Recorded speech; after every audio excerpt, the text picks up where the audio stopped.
Sejauh timur dari barat, Engkau membuang dosaku.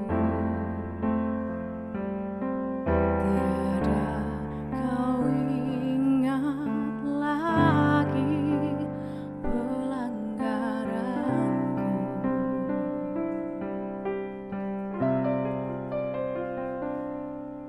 Jauh ke dalam tubir laut, Kau melemparkan dosaku. Tiada Kau perhitungkan kesalahanku. Betapa besar kasih pengampunanmu, Tuhan.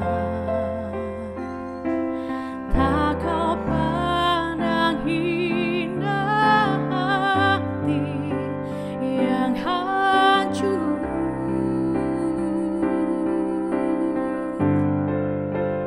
Ku berterima kasih kepadamu, ya Tuhan. Pengampunan yang Kau beri, pulihkanku.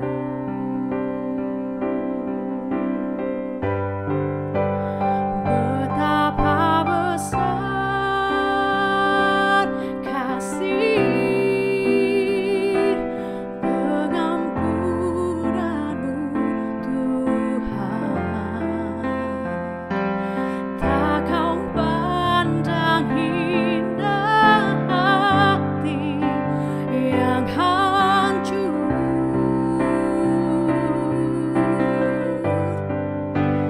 Ku berterima kasih kepadamu, ya Tuhan. Pengampunan yang Kau beri, pengampunan yang Kau beri, pengampunan yang Kau beri, pulihkanku.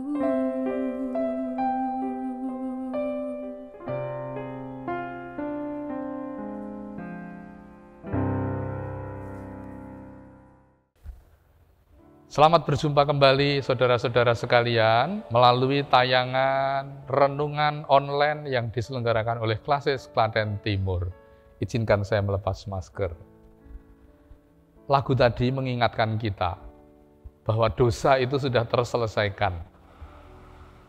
Sejauh timur dari barat artinya jarak yang sudah tidak akan terjangkau. Ke dalam tubir laut dilemparkan melalui pengorbanan penebusan karya Kristus Yesus yang menderita, mati, dikuburkan, namun bangkit kembali. Dosa kehidupan umat manusia beroleh pengampunannya. Puji Tuhan, karena itu sudah ditebus. Ayo kita hidup kudus. Mari kita awali dengan berdoa sebelum firman kita terima bersama-sama. Terpuji nama Tuhan Allah kami, yang kami sembah dan sebut di dalam pribadi Tuhan Yesus Kristus. Memulai hari ini, kami merenungkan firman-Mu melalui tayangan acara renungan online Klasis Klaten Timur. Hadirlah memberkati setiap umat yang menyaksikan tayangan ini, menjadi damai sejahtera di hati, menerima firman Tuhan menjadi siraman hatinya, memperoleh keteduhan dan kedamaian demikian pula menjadi makanan rohani yang menguatkan iman. Bersabdalah Tuhan, tuntunlah kami dengan Roh Kudus-Mu mendengar, merenungkan dan menjalankan isi firman ini. Dalam nama Tuhan Yesus kami berdoa. Amin. Bapak, Ibu, dan saudara sekalian, bagian firman yang akan kita dengar pembacaannya saat ini diambilkan dari surat Paulus kepada jemaat di Efesus. Efesus pasal yang kelima, ayat 1 dan 2, ditambahkan ayat 20 dan 21. Petikan singkat bacaan firman demikian sabdanya. Efesus 5, ayat 1 dan ayat yang kedua. Firman Tuhan melalui Rasul Paulus berkata demikian. Sebab itu, jadilah penurut-penurut Allah seperti anak-anak yang kekasih.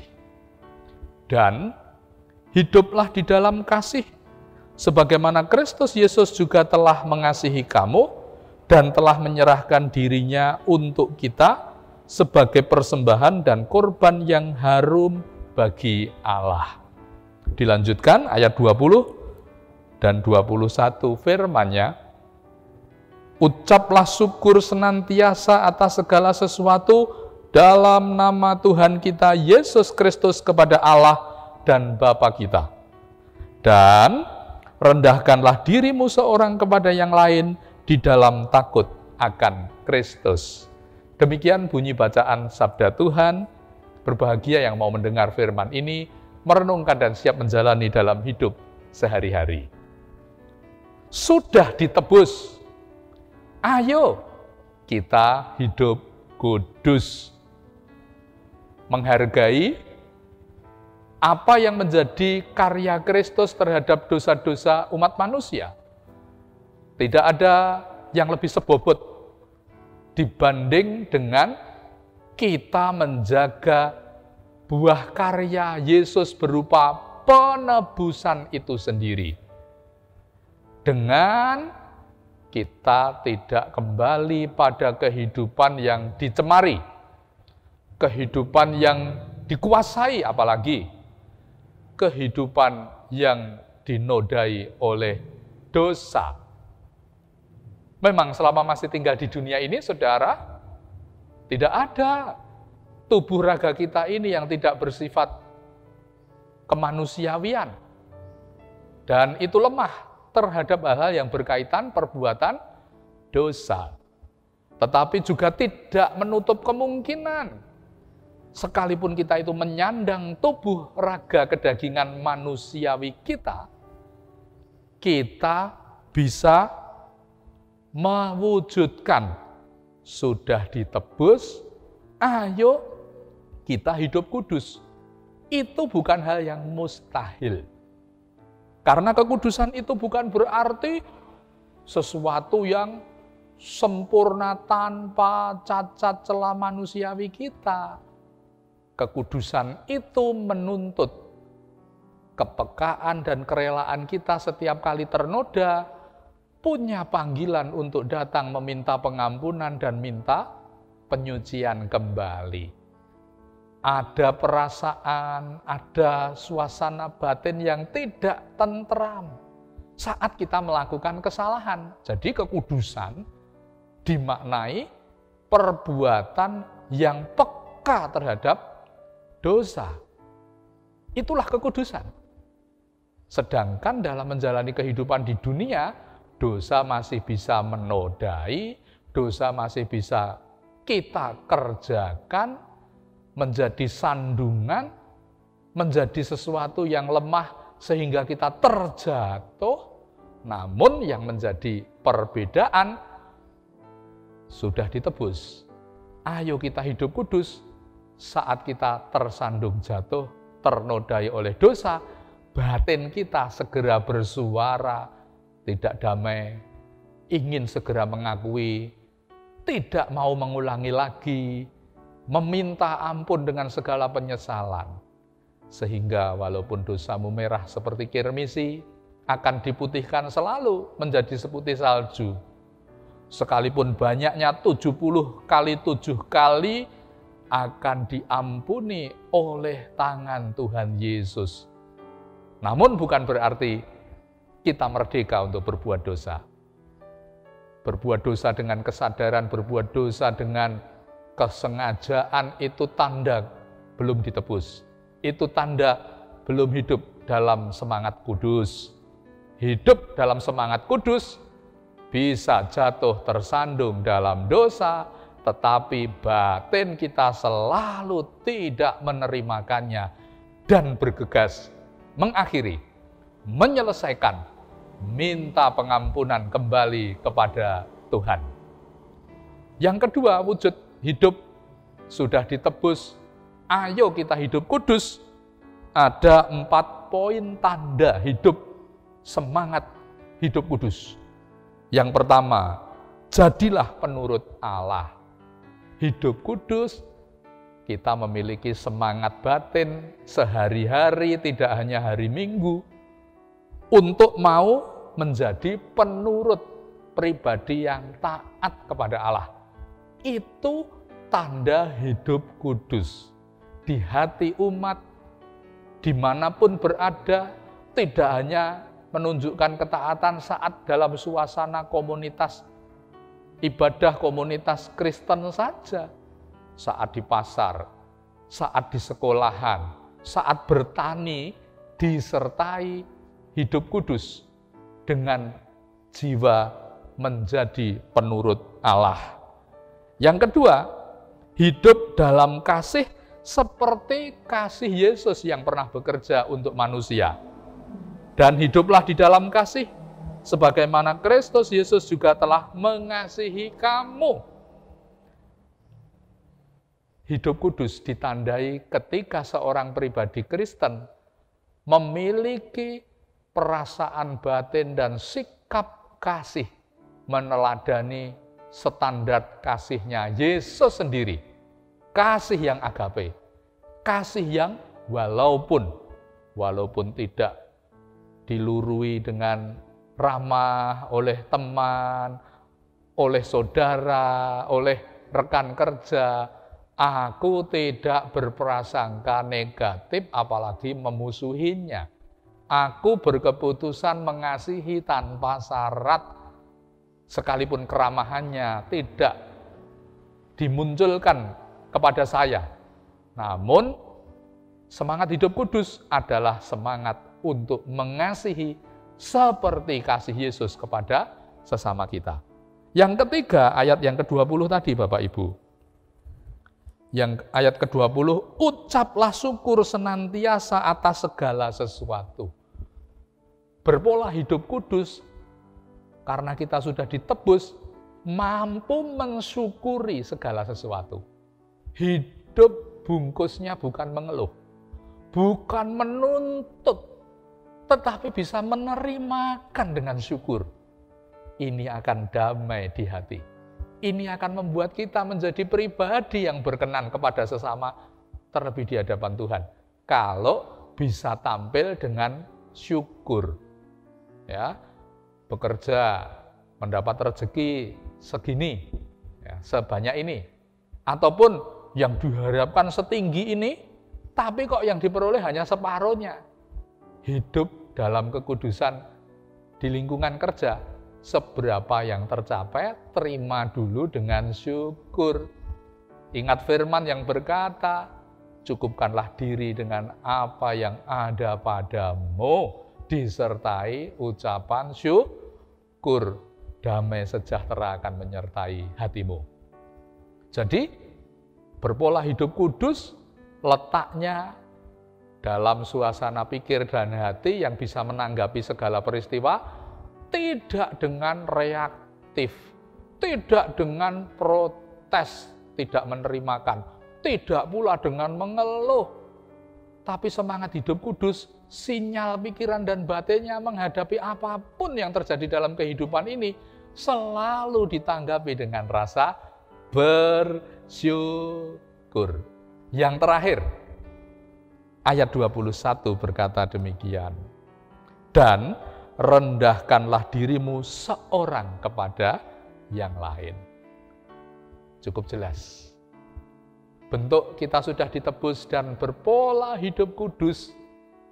Pribadi Kristen yang sudah ditebus dan menyatakan kehidupan kudus, yaitu bisa bersikap rendah hati. Tidak merasa diri paling benar sehingga yang lain disalah-salahkan terus. Tidak menjadi hakim, menuntut orang lain untuk benar seturut kebenaran pribadinya.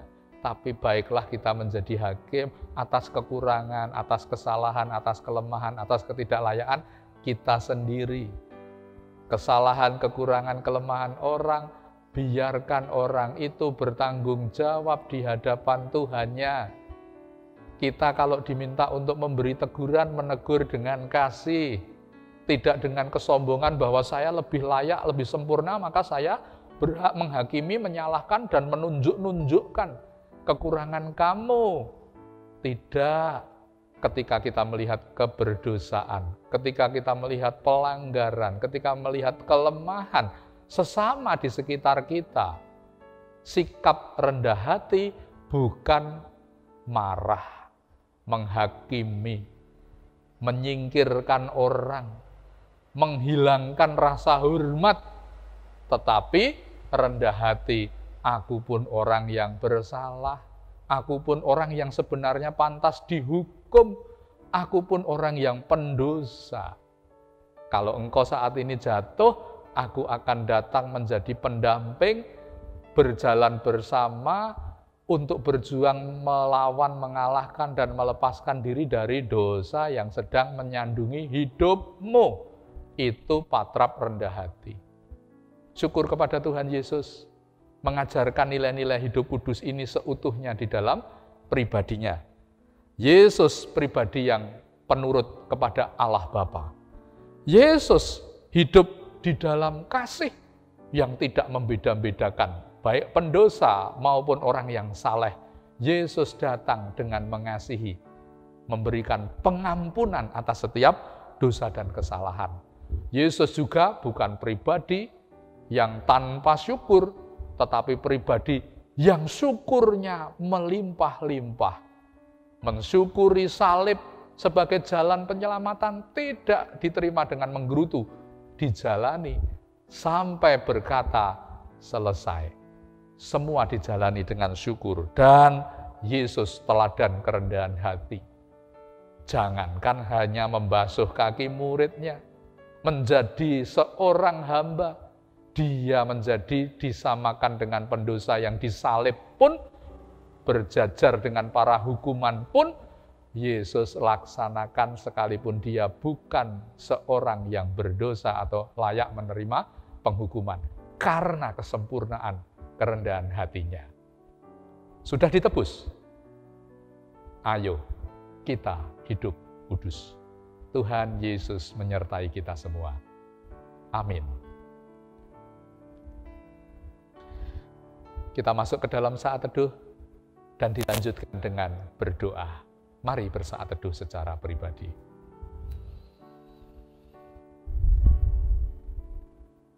Kami syukuri melalui surat Paulus kepada jemaat di Efesus ini, mengingatkan bahwa hidup kami sudah ditebus dari kuasa dosa, kehidupan cara lama, untuk dituntun menjalani kehidupan baru yang kudus. Bukan berarti tidak lagi berbuat dosa sama sekali. Namun ketika kami jatuh dan tersandung, ada godaan, cobaan, kami segera menyadari keberdosaan itu dan memohon pengampunan. Di sisi lain, mencerminkan hidup kudus dengan berlaku sebagai pribadi penurut Allah yang taat, melakukan kasih, hidup dalam syukur, dan senantiasa berpatrap rendah hati. Tolong kami Tuhan, supaya penebusan-Mu menghasilkan buah dalam kehidupan baru kami, Tidak lagi kami berpaling dari kekudusan, kembali kepada hidup berdosa, tetapi setelah ditebus, kami boleh hidup di dalam kekudusan. Di dalam berkat-Mu ya Tuhan, kiranya firman ini termeteraikan. Dan kami berdoa untuk seluruh jemaat Tuhan, khususnya gereja-gereja di seluruh Klasis Klaten Timur selalu hidup dalam damai. Majelis gereja, para pendeta, pengurus klasis diberkati dalam karya pelayanannya. Dalam situasi pandemi, tetap dapat melaksanakan tugas pelayanan, bersaksi, maupun membangun persekutuan ibadah. Tak lupa kami juga berdoa, Tuhan karuniakan berkah pertumbuhan rohani pada kehidupan seluruh umat. Jangan ada yang undur dari-Mu. Semua kehidupan imannya terpelihara. Berkati kota kami Klaten dengan damai sejahtera, para pemimpin dari Ibu Bupati, wakilnya, jajaran kepala-kepala dinas di seluruh wilayah dan tempat kabupaten ini diberkati menjadi kabupaten yang tentram, damai, membawa kesejahteraan bagi seluruh masyarakatnya. Kami juga memohonkan pengampunan untuk kesalahan dan dosa yang masih kami perbuat menjalani kehidupan sebagai umat Tuhan di muka bumi ini. Jadikan kami pribadi-pribadi yang sudah ditebus dan selalu bersemangat hidup kudus. Di dalam nama Tuhan Yesus Kristus, kami panjatkan doa ini disertai dengan syukur. Haleluya.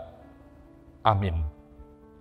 Kiranya renungan online Klasis Klaten Timur menjadi sarana mempersekutukan hidup pribadi saudara dengan Tuhan, mempererat persekutuan antar gereja, dan kasih karunia Tuhan Allah Bapa, Putra, dan Roh Kudus memberkati kehidupan kita semua.